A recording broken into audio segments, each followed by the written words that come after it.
My name is Andrew, and I live in Oakland.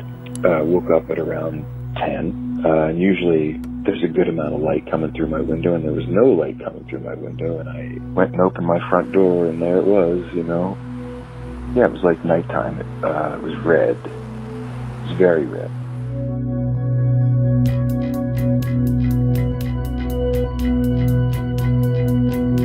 It was just a huge new statement from nature that we ought to be paying attention. In September of 2020, we really had a horrifying coming together of different conditions that amplify wildfires. Very unusual air circulation patterns and dramatic convergence over an area with millions of people. I live in the Mission in San Francisco. I remember waking up that day being extremely confused. Just being afraid, collectively afraid with everyone else. That was like the end of the world. It was this orange glow. It felt like the end of the world. Apocalyptic conditions like, Mars. For many people, the world was just a lot less comforting and hospitable than it had been the day before. September of 2020 was a period of the largest wildfires the state of California has seen in recorded history. On September 9th, there were almost 500,000 acres ablaze in Oregon, and tremendous amounts of smoke were being released. The quantity of smoke was very, very high, and it was converging on the state.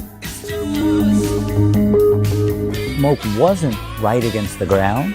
It was up several thousand feet in the atmosphere where it was mixing with fog to create essentially a blanket that the sunlight had to come through. We had decent air quality close to the ground, but we're looking at a world with illumination that was coming through this smoke cloud above us. So dense that people noticed as the day, September 9th, went on, that it got darker and darker during the day rather than lighter and lighter.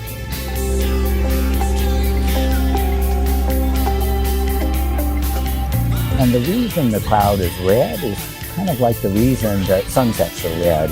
White sunlight is all the colors of the rainbow. The light with shorter wavelengths, the blues, the greens, don't make it through a dense cloud like that. Only the light with the longest wavelengths, the oranges and the reds, make it through. And that's why the sky seemed like it was this orangey, reddy color. Recognizing that it was like a signal that was putting a giant exclamation point around how serious and unusual our situation was.